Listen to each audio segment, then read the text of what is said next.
They are with you right now, not one, not two, but dozens, maybe even hundreds. You cannot see them, you cannot hear them, but they are recording, watching, praying, protecting, and carrying out the commands of the Almighty with perfect precision. In Islam, angels, known as malaika, are not just passive beings floating in some distant spiritual realm. They are active participants in your daily life. From the moment your soul is placed in your body to the very second it is taken away, they are present, silent witnesses to every smile, every sin, every tear you shed in secret, and every subhanallah whispered under your breath. But what do they actually do? Most people know the names of a few: Jibril, the angel of revelation; Israfil, the one who will blow the trumpet; Munkar and Nakir, the questioners in the grave. Yet these roles are just the tip of the iceberg. The deeper you dive into the Islamic understanding of angels, the more awe-inspiring and surprising their duties become. Did you know that angels pray for people who wait in the mosque between prayers? That they surround those who remember Allah with rings of light? That some angels travel the earth every day just to find gatherings of people doing dhikr? This isn't mythology. These are truths rooted in the Qur'an and the authentic teachings of the Prophet Muhammad. Understanding the roles of angels isn't just fascinating, it's transformational. It awakens a consciousness that we are never alone, that we are always observed, and that we are part of a greater divine orchestration beyond what the eyes can see. So today, let's lift the veil, let's step into the unseen, and discover what the angels do according to Islam. You'll be surprised. In the vast expanse of the unseen world that Islam so vividly describes, angels hold a place of unique and awe-inspiring significance. Known in Arabic as malaika, these beings are unlike humans or jinn. They were created by Allah from light, pure, radiant, and untainted. Their very essence is obedience.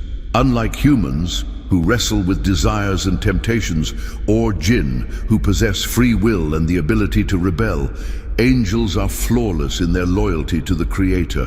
They do not eat or drink, they do not sleep, they never grow tired or hesitate, and they never disobey a single command of Allah. In the Qur'an, Allah describes them as messengers with wings, some having 2, some 3, and others even 4. But their physical forms are not bound by our earthly understanding. They exist beyond the confines of time and space as we know it. Though invisible to the human eye, their impact on our lives is profound and constant. They serve as intermediaries between the heavens and the earth, carrying out divine duties with precision and purpose. But their role is not limited to mere communication. Their presence shapes our daily lives, often in ways we are not even aware of. Islam teaches that the number of angels is beyond human comprehension. Entire realms are populated by them. There is not a handspan in the sky, except that it is occupied by an angel standing, bowing, or prostrating in worship to Allah. Some angels are assigned grand tasks that shake the universe, while others have deeply personal responsibilities, like recording every word you utter or guarding you as you sleep. They are not beings to be worshipped, nor are they symbolic or metaphorical. In Islam, belief in the angels is one of the 6 pillars of faith. To deny their existence is to deny a fundamental truth of the divine system. They are real, they are near, and they are constantly at work. Understanding their nature is not only a step into the unseen world, it is a window into the perfect harmony of Allah's creation. Among the countless angels created by Allah, there are some whose roles are so powerful, so central to the unfolding of divine will, that their names have been revealed to us. These are not just names preserved in Scripture. They represent entire cosmic functions, eternal assignments that connect the heavens with the earth and the fate of humanity itself. Perhaps the most well-known is Jibril. To the average person, he is simply the angel who brought the Qur'an to Prophet Muhammad. But in truth, his task is much grander. Jibril is the angel of revelation, the one chosen by Allah to carry his divine message to all the prophets, whether it was the scrolls to Ibrahim, the Torah to Musa, the Psalms to Dawood, or the Gospel to Isa. With a presence so mighty that when the prophet saw him in his original form, he described Jibril filling the horizon with 600 wings. He was a companion to prophets, not just a messenger. He brought hope to Maryam when she was alone. He stood beside the prophet in moments of fear and confusion, bringing divine assurance. His descent marked the beginning of prophethood. His presence meant something sacred was unfolding. Then there is Mikael, often overlooked but vital. His job is to oversee the rain, the growth of vegetation, and the distribution of sustenance. But he is not simply controlling weather patterns. He is carrying out the balance of life and provision. Through him, the needs of creation are fulfilled. When it rains, when crops grow, when livelihoods are sustained, it is Mikael and the angels under his command working in quiet obedience, following the commands written by Allah in the unseen realm. Another name strikes awe even by its association alone: Israfil. He holds the trumpet that will signal the end of time. He has not blown it yet, but he stands ready, the instrument already lifted to his lips, awaiting only Allah's command. When that sound emerges, it will mark the collapse of all creation. Mountains will crumble, the seas will boil, and every soul will fall unconscious, except whom Allah wills. And then, by the second blow, the resurrection will begin. Israfil's task is not to warn, it is to transition the universe from life to judgment. Among the keepers of the realms beyond this world is Malik, the guardian of hell. Described in the Qur'an as stern and unflinching, Malik oversees the blazing fires and the punishment of those who rejected truth. Even the people of hell, when they plead for relief, address him directly, but he does not respond with mercy, only justice. His duty is not cruelty, it is fulfillment of the divine decree for those who denied every chance. On the other side is Ridwan, the gatekeeper of paradise. He welcomes those who believed, who endured, who turned to Allah with sincerity. His face radiates joy. His words are of peace and welcome. Those who reach the gates of paradise will hear his voice offering eternal rest, a reward for the struggles of this world. In the highest ranks are angels who carry the throne of Allah, known as the Hamalat al-Arsh. Their task is beyond imagination. They praise Allah constantly, asking forgiveness for those who believe. They are massive in size and unmatched in their devotion. Their role is not limited to lifting. They intercede, they glorify, and they connect the throne to creation through prayer. More intimately involved in human lives are the angels known as the noble recorders. Every person is assigned two of them, one on the right, recording good deeds, and one on the left, recording bad. They do not miss a word, a whisper, or even a fleeting thought that turns into action. Their scrolls will be opened on the day of judgment, containing every detail of your life. What's surprising is their mercy.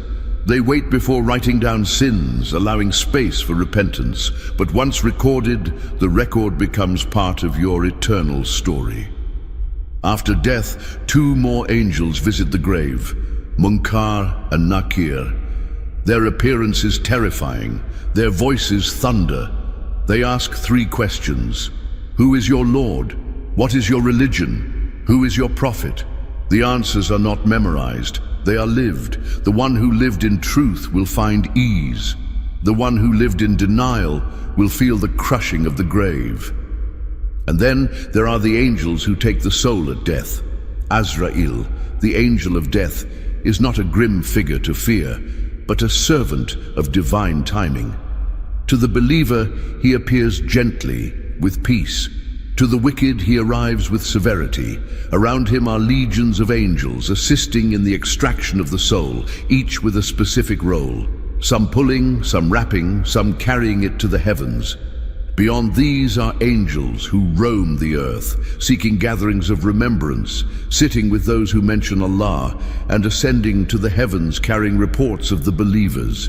They fill the spaces around us even in the smallest acts of devotion, when we recite Qur'an, when we help someone silently, when we make dua alone in the dark. These angels witness it all. Their roles are grand, intimate, and everything in between. And knowing them, truly knowing them, is like realizing that the entire universe is alive with obedience, submission, and divine orchestration. Every single day, from the moment the sun rises to the time it sets, the earth is alive with the quiet movement of angels carrying out duties that would astonish the human heart, if only we could see.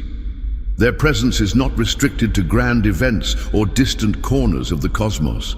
Rather, they are deeply involved in our daily existence, observing, recording, and interacting with our world in ways that are both subtle and profound. At the changing of the day, when darkness lifts and light begins to stretch across the sky, a powerful shift takes place in the unseen realm. At Fajr, the angels who were assigned to you throughout the night ascend to the heavens to report to Allah what they witnessed. In their place, a fresh group of angels descend to take over the day's watch.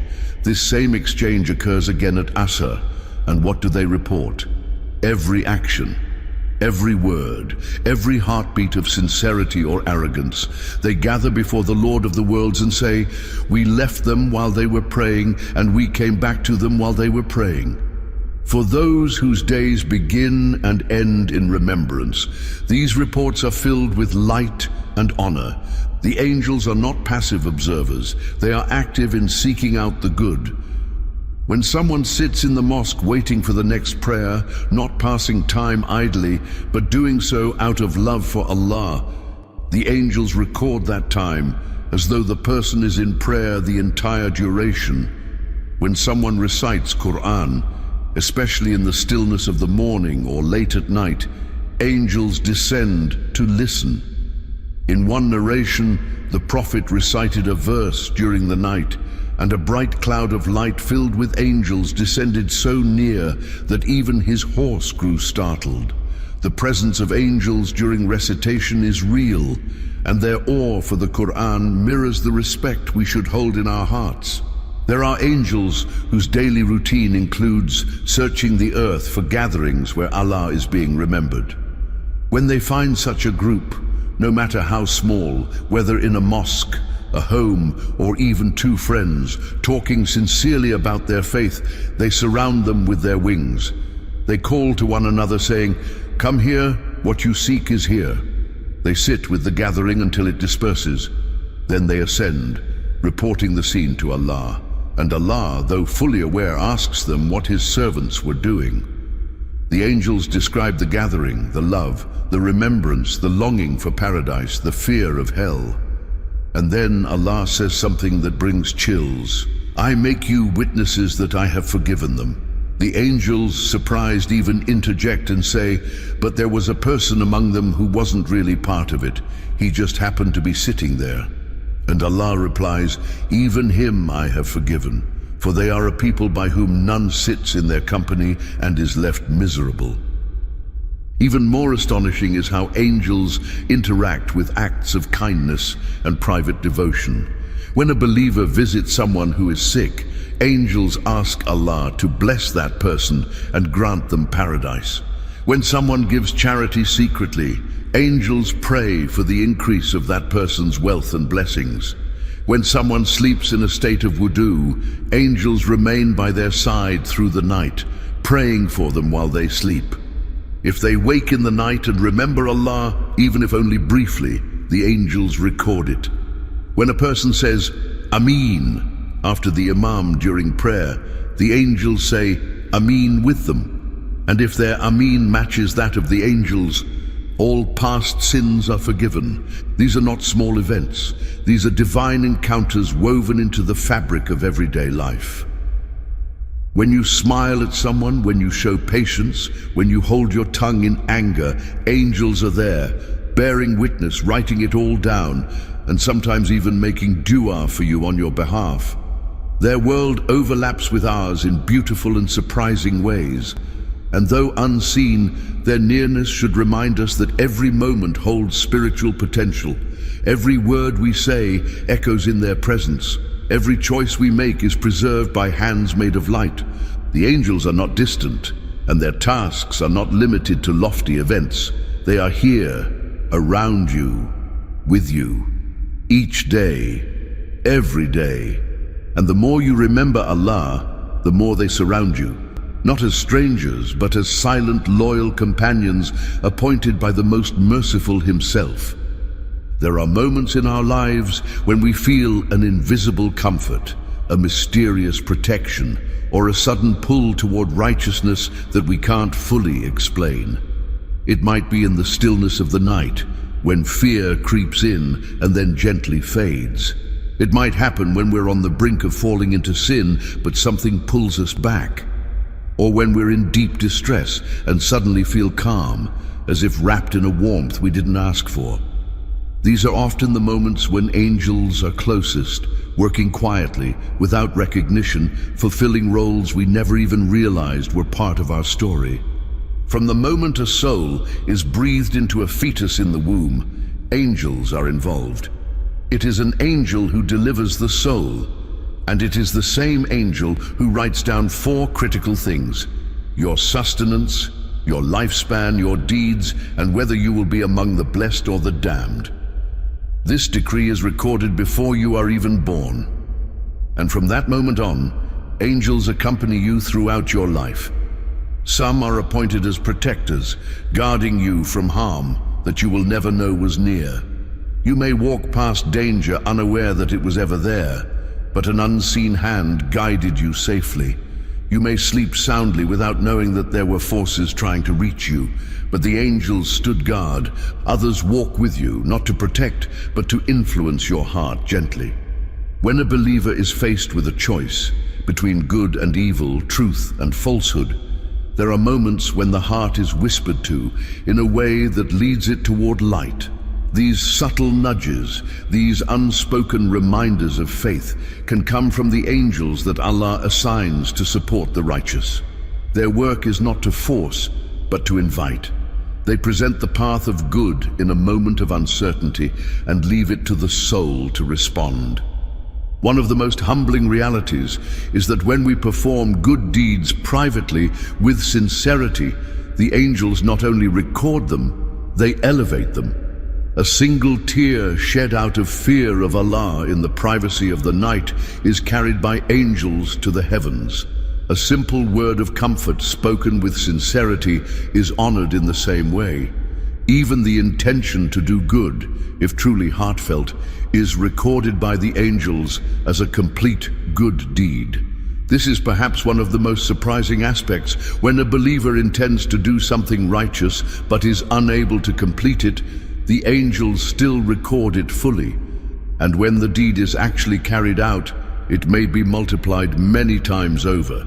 This is part of the mercy of Allah, executed through the hands of His angels. At the time of death, their presence becomes even more profound. When a soul is about to depart, angels descend to either comfort or confront. For the believer, they arrive with radiant faces and bring words of peace. They say, "Do not fear and do not grieve. Rejoice in the paradise that you were promised." The soul is gently taken as though water were being poured from a jug. But for the disbeliever or the arrogant sinner, the angels come with sternness, with dark faces and harsh words. The soul resists, clinging to the body, and is ripped out with pain. The contrast is stark, and the roles of the angels in those moments are decisive. Even after death, they continue their work. They escort the soul, carry it to the heavens, and bear witness to its deeds. They ask Allah for mercy, for forgiveness, or in some cases, justice. In the grave, when the body lies alone and silent, angels descend once more to ask the ultimate questions, questions that define your eternity. And in the final stages of existence, during great trials, during battle, during disasters, during times when people are too afraid or overwhelmed to speak, angels appear, not always visibly, but certainly present.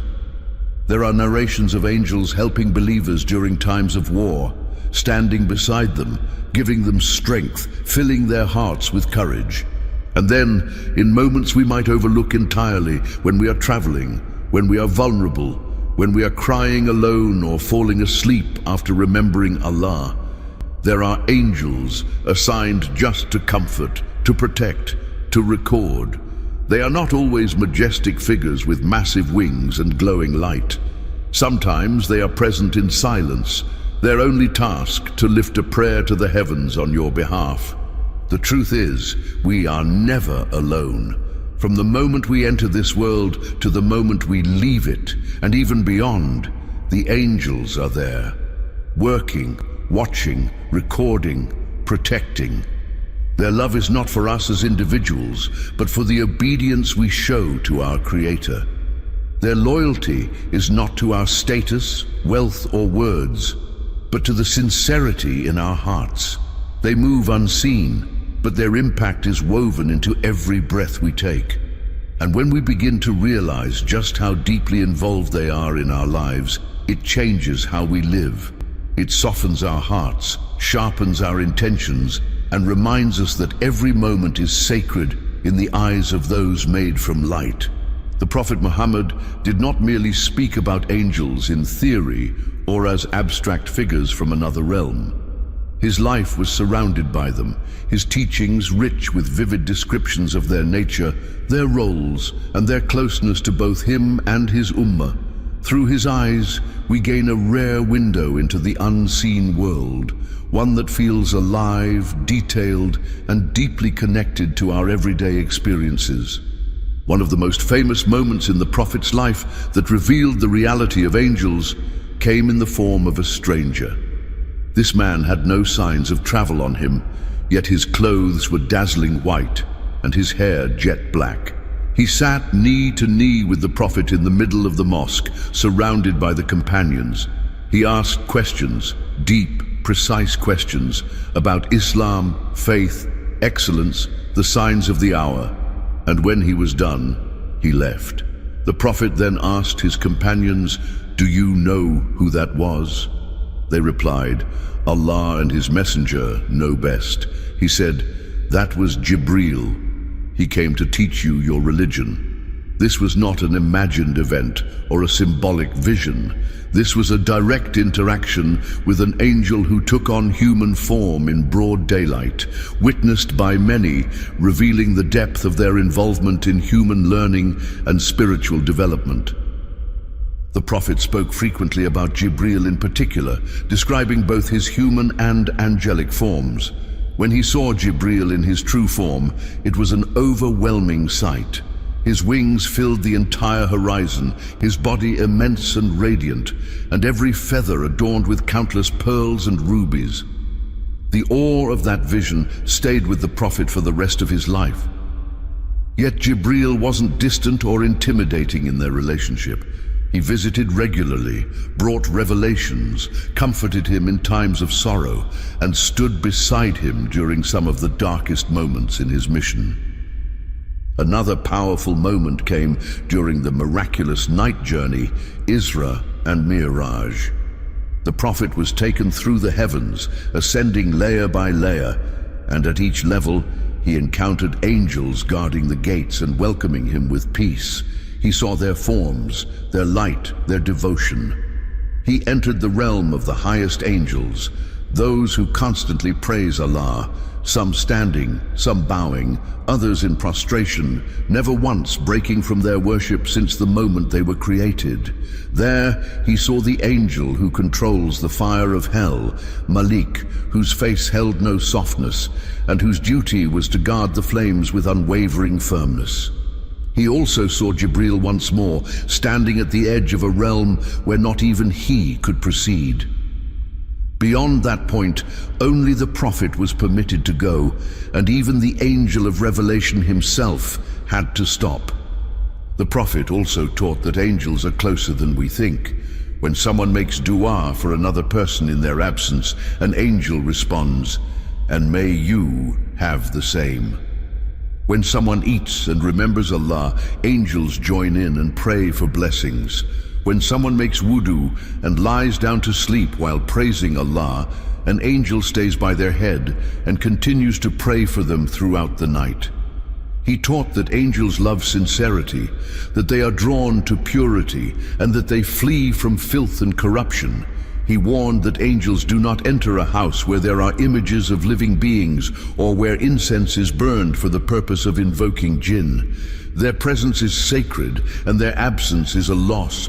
From the Prophet's teachings, we learn not only of the majesty of angels, but of their affection for the righteous, their concern for the believers, and their constant readiness to intercede, support, and witness. His life bridged the seen and the unseen, and through his words, the world of the angels becomes less distant and more beautifully real. There will come a day when the unseen will be seen, when the world of the hidden will erupt into view, and humanity will stand paralyzed as the heavens crack open. That day is not like any other. It is not a day of speculation or metaphor. It is a day that has been promised. On that day, the angels, who were once silent and invisible companions in the shadows of our lives, will descend in ranks upon ranks, overwhelming the earth and sky with their presence. And they will not be gentle or subtle. They will be awe-inspiring, terrifying, and majestic beyond imagination. The Qur'an describes the sky splitting open, revealing what had been concealed for so long. The sun will lose its light, the stars will scatter, and the mountains will be blown away like dust. In the midst of this cosmic collapse, the angels will descend in layers, one after another, stretching from horizon to horizon, covering the heavens with their wings and radiance. For the first time, human eyes will see what they could never have imagined. The very beings that once silently recorded our deeds, whispered good into our hearts, and hovered unseen around the gatherings of dhikr will now stand in full glory and full strength, silent and ready, awaiting the command of their Lord. Israfil will be at the center of it all. With the trumpet already lifted to his lips, he will await a single word from Allah. And when that word is given, the sound will pierce every soul. Every living creature will fall. The mountains will crumble, and even the mighty oceans will boil. After the first blow, silence will rule. A silence so complete it will feel like the universe itself has stopped breathing. Then, after a period only known to Allah, Israfil will be commanded once more, and the trumpet will sound again. From the dust and scattered remains of every soul, life will return. The resurrection will begin. In this unimaginable moment, the angels will be everywhere. They will be seen driving the criminals toward hell, wrapping chains around the arrogant who denied truth. They will march in rows, carrying out divine justice with precision. Others will be seen comforting the believers, shielding them with their wings, guiding them toward safety and light. And among the most magnificent scenes will be the bearers of the throne of Allah. These angels, enormous beyond human comprehension, will carry the throne in complete submission, glorifying their Lord without pause. On that day, they will witness the unfolding of justice and mercy in its ultimate form. Even the greatest of angels, Jibril, Mikael, Israfil, will be afraid. The Prophet said that on the day of judgment, even they will tremble, even they will say, "O Allah, be merciful," as the scale of divine power is unveiled without veil or filter. This is not a day of casual reflection. It is the day that will reduce the mightiest kings to silence, the most arrogant to dust, and the most righteous to tears. The presence of the angels will not bring comfort to all. It will bring terror to some and hope to others. On that day, when the scrolls are opened, when the records are displayed, when every soul is called by name, the angels will bear witness. They will testify to what they saw, what they wrote, what they heard. There will be no denial, no hiding, no appeal. Their testimony is flawless, and every human being will look upon them, not as myths, but as undeniable beings of light and might, who knew them better than they knew themselves. The day the angels reveal themselves is the day no one will doubt their existence, but by then the time to believe will have passed, and what remains is judgment, carried out with the help of those who were once unseen but were always near. As we reflect on the world of angels described in Islam, we begin to see that they are not distant beings occupying some far-off realm. They are close, closer than we dare imagine. They are not mere figures in ancient texts or poetic symbols of goodness. They are real, living creations of Allah, active and ever-present in our lives. From the moment we are formed in the womb to the final breath we take, and far beyond that into the afterlife, they are there, watching, recording, praying, protecting, asking Allah for mercy on our behalf, encouraging us toward the good, weeping when we disobey our Creator, and rejoicing when we repent. Their presence is constant, though invisible, and that realization should not lead us to fear, but to hope and responsibility. We are not forgotten, we are not unseen. Even when the world turns away, the angels do not. They see every moment of sincerity, every tear shed in solitude, every effort we make to draw closer to Allah. They see the battles we fight within ourselves, the quiet struggles to stay upright when everything inside feels broken. They are not just watching, they are praying for us, lifting our names to the heavens in silent intercession. What does it mean to live, knowing that beings of light walk beside you? It means your life matters. Your actions echo in the unseen world. Your kindness is not wasted. Your prayers are not unheard. It means that you are part of a divine system far more beautiful and intricate than the eyes can perceive. So let us live with that awareness. Let it soften our hearts, cleanse our intentions, and remind us that in the stillness of every moment, angels are near. Not as spectators, but as witnesses, companions, and servants of the most merciful. And their presence is one of the greatest honors given to the children of Adam. Before the first heartbeat, before the first breath, there was clay, dark, lifeless clay shaped by the hands of the divine. But why did Allah choose clay? Why mix earth from every color, every corner of the world? What secret lies in the soil beneath your feet? And then, a breath, a command. Suddenly, the lifeless figure becomes Adam, the first human. But he wasn't just alive. He knew. He spoke names no angel could understand. He recognized things no jinn had ever imagined. From dirt to destiny, from silence to speech, this was the birth of humanity. And watching from the shadows was a jealous being burning with pride. This is not just the story of our beginning, it's the reason we were chosen. Stay with me as we uncover the divine design behind your very existence. In the silent prelude of time, before mountains rose and rivers carved their paths, before even the stars shimmered in the canvas of the heavens, Allah turned his divine gaze toward the earth. He commanded the angels to gather soil from across the vast and varied landscape of creation. And so they descended, traveling the breadth of the world, collecting pieces of the earth, each handful carrying a unique hue, a distinct texture, a subtle scent. From the dark soils of the fertile valleys to the pale sands of sun-kissed deserts, from the rocky crimson grounds of mountainous regions to the smooth yellow dust of arid plains, they gathered the materials that would shape the beginning of mankind.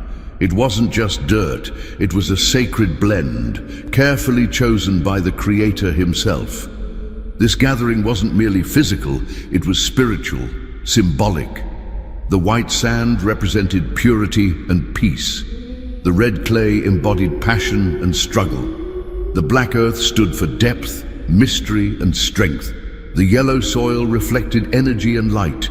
Each component of the earth contributed something to the human soul, to the complexity of our nature, our emotions, our languages, our cultures, our inclinations.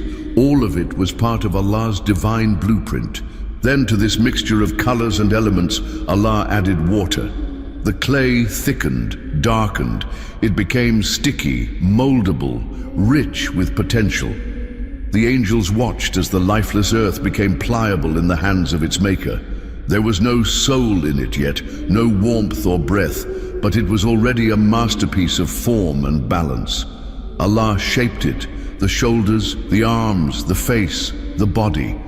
The form of a man emerged from the clay, majestic and still. This figure would become the first of his kind, and in this form, Allah placed every detail with purpose. The length of the limbs, the shape of the features, the upright stature unique to mankind. As the clay figure stood, lifeless yet powerful, it began to dry. The moist blackness of the fresh clay turned into a lighter shade. Slowly, the color evolved into something softer, the tone of ripe wheat under the sun, a light brown golden hue that seemed to carry both warmth and balance. From this color, the name of the first human was born. Adam, derived from Ummah, meaning the complexion of wheat, signifying his earthly origins and his balanced nature. He wasn't molded in a singular color. He was a being of all the earth's shades, a reflection of humanity's diversity, a blend of all people to come. Every detail of this creation held meaning. Adam was not just a physical form. He represented unity in diversity, one form shaped from all parts of the earth. His body, still unmoving, was filled with divine design, and as the winds passed over this hollow figure, they made a whistling sound echoing through his chest. The jinn and the angels saw him, and some grew curious, while others grew cautious. Among them stood Iblis, a creation made from smokeless fire, who had worshipped Allah among the ranks of the angels due to his intense devotion. He gazed at this new form, not with admiration, but with a creeping sense of rivalry. What was this creature molded from mere mud that now stood so tall and noble? But Adam, at this point, was not alive. He was motionless, an empty shell. The angels did not know what was to come. Iblis didn't know what was to come. Yet something in that form unsettled him. He walked around Adam, circling him, peering into the eyes that did not yet blink, inspecting the mouth that had never spoken. He knocked on the clay body, heard its hollow sound, and scoffed at its apparent weakness. This creature is hollow, he thought. It can be deceived, it can be controlled.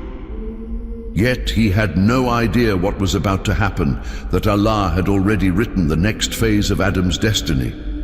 Then came a moment that would change everything. Allah, the one who gives life, who creates from nothing, brought forth another creation, one unseen, weightless, and beyond human comprehension. The ruh, the soul. It wasn't like clay. It had no form. It had no scent. Yet it was more powerful than mountains, more transformative than any fire. Allah had created it, and from it came the spark of life. When the command was given, Allah breathed into Adam from this ruh, not like a breath we know, but a divine act of power and mercy. As that soul entered the clay figure, something miraculous happened. The body trembled. Life surged through limbs that had never moved. Fingers twitched. Eyes blinked open for the first time. The chest expanded and collapsed as breath filled it. The once silent statue was no longer hollow. It was alive. Adam alayhi salam sat up. He looked around, taking in the light, the colors, the sky. He could see, hear, think, feel. The soul had merged with the body, and what had once been dust was now a living being, conscious, aware, noble. In that moment, Adam became the first human, the first to walk the earth with a soul, to experience thought and wonder. And as he moved, as he took in his new surroundings, Iblis was watching. His jealousy intensified. What had he just witnessed? Clay, mere clay, had been honored with life. Something that he, made of fire, had never been gifted in this way. The seed of arrogance began to grow within him. Pride began to whisper lies into his heart. Why him, he thought, why not me? Adam's creation wasn't just the birth of a man. It was the dawn of a divine plan. And that plan would include knowledge that the angels themselves did not possess. Allah would now establish Adam's superiority, not through strength or material, but through intellect, language, and understanding. And so the Lord of the worlds taught Adam the names, not just names of things, but the essence of things, their functions, their purposes. These were not simply words, they were insights, concepts, realities. Some scholars believe these were the names of all things on earth: trees, animals, rivers, tools. Others say they included names of the unseen, the angels, the heavens, divine attributes. Some say Adam was taught the names of future prophets, of sacred places, of the mechanisms of life that even jinn and angels could not comprehend. The point is not the number of names, but the depth of knowledge. Adam was being prepared for a mission unlike any before him, to be a Khalifa, a vicegerent on earth. When Allah then turned to the angels and said, "Tell me the names of these if you are truthful," they stood silent. Their knowledge, though vast, had limits. They responded with humility. "Glory be to you. We have no knowledge except what you have taught us." This was a powerful moment, not one of shame, but of recognition. Even the angels, who never sinned, knew when to submit to divine wisdom. Then Allah said to Adam, "O Adam, inform them of their names." And Adam spoke. He identified things the angels had never seen. He explained what they were, what they did, what they meant. Perhaps it was the concept of farming, planting a seed, nurturing it, watching it grow. Perhaps it was constructing a shelter, shaping wood into a chair, stone into a home. These were ideas the jinn never developed, concepts the angels never needed, but to Adam they came naturally. His mind was built for discovery, for creativity, for innovation. Even Iblis, as arrogant as he was, stood stunned. He had thought this clay creature was weak, but now he saw something terrifying. This being had understanding, vision, the ability to build, to rule, to shape the world around him. And worse, he had been given favor from Allah, something Iblis craved but never received. The angels, beings of light created to obey, looked on in awe as Adam alayhi salam fulfilled the command of his creator. They had witnessed his formation from clay, the divine breath that sparked life within him. And now they saw something that even their vast knowledge could not grasp: Adam's understanding of names, of meaning, of purpose. When Allah asked the angels to name the objects he had presented, they humbly confessed their limitations. They said, "Glory be to you. We have no knowledge except what you have taught us." In those few words was an eternal truth.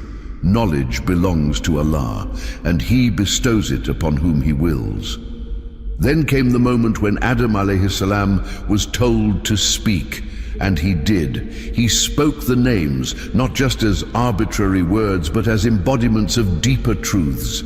Perhaps he pointed to a seed and described its journey from earth to stalk, its transformation into fruit, its power to feed and nourish. Perhaps he indicated tools, concepts the angels had never needed: a plow, a vessel, a shelter. He may have described relationships, emotions, roles, things like mother, father, community, love, and mercy. These weren't just sounds, they were signs of understanding. The angels were amazed. Never had they seen a creature with this capacity for thought, language, and creativity. This knowledge wasn't just factual, it was purposeful. It was the kind of knowledge needed to build civilizations, to nurture families, to govern societies. Allah was preparing Adam alayhi salam not to exist, but to lead, to be a Khalifa, a vicegerent upon the earth. This wasn't a title of pride, it was a burden of responsibility. He would be entrusted with free will, with stewardship, with the ability to choose and to be held accountable for those choices. No creation before him had been given such a role. The angels, noble and humble, bowed their heads in submission, their hearts aligned with the will of their Creator. But not all present would bow. Among them stood Iblis. He had been watching, listening. The fire within him, not the fire of his creation, but the fire of arrogance, began to burn uncontrollably. Allah commanded, "Bow to Adam." It was a command not of worship, but of recognition, of respect, of acknowledging the divine honor placed upon Adam. Upon him be peace. The angels all obeyed. Every single one of them bowed in complete humility before the miracle of Allah's creation. But Iblis, he refused. He stood tall while the others bowed low. His eyes narrowed, his fists clenched, his heart hardened. He did not fall to the ground in submission.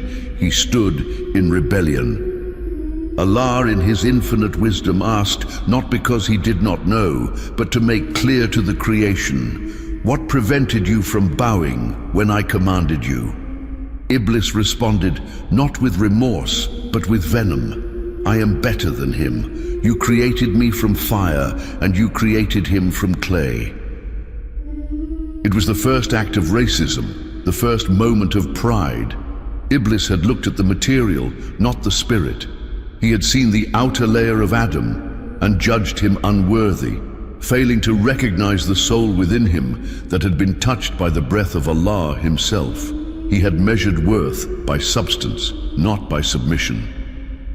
Iblis's defiance marked a turning point in the story of creation. Allah, in his justice, expelled him from his mercy. He was cursed, banished, and cast down. But even in that moment, Iblis made a vow, one born of hatred, not repentance. He said, "My Lord, because you have led me astray, I will surely sit in wait for them on your straight path. Then I will come to them from before them and from behind them, from their right and from their left, and you will not find most of them grateful." Thus the enemy of mankind was born. And yet, while Iblis plotted, Allah's plan remained perfect. Adam alayhi salam had been given something even the angels didn't fully possess: the ability to choose, to act with intention, to govern, to learn, to fall, and to rise again. This was not just about naming objects. It was about establishing the human mind's power to imagine, to innovate, to build civilizations from simple elements. No other creature had ever planted a seed, watched it grow, harvested its fruit, and used its wood to make a home. No other had taken wool from sheep, woven it into cloth, and clothed themselves in garments of modesty and beauty. The jinn before had lived, but not like this. They moved across the earth, but they left no legacy of cities, of systems, of philosophy. They existed without the need to cultivate or structure.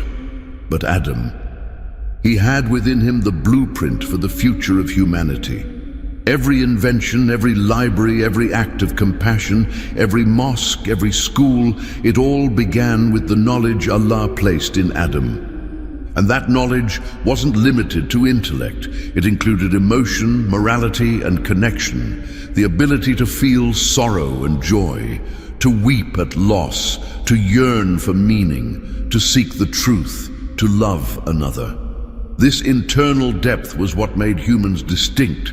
It's why they could be forgiven for a sin if they repented, why they could rise above their own nature, why they could reach spiritual heights that even angels admired. Even in this early stage of creation, Adam alayhi salam had shown signs of those deeper capacities. While Iblis viewed creation as a hierarchy of elements, fire over clay, Allah looked at obedience, humility, and sincerity. The lesson was clear: superiority is not in origin, but in submission to the Creator. The angels now knew why Allah had said, "Indeed, I know that which you do not know." There was purpose in Adam's creation, potential in his mind, light in his soul. And that light would be tested again and again. The earth would be his home, his test ground, and his legacy. He would walk upon it, build upon it, fall upon it, and from it generations would come, each carrying a spark of that first soul, that divine breath, that honored beginning. The story had only begun. The stage was now set. The human being had been created with the ability to know, to choose, to strive, and the forces around him, both seen and unseen, would react to this presence in ways that would shape all of history.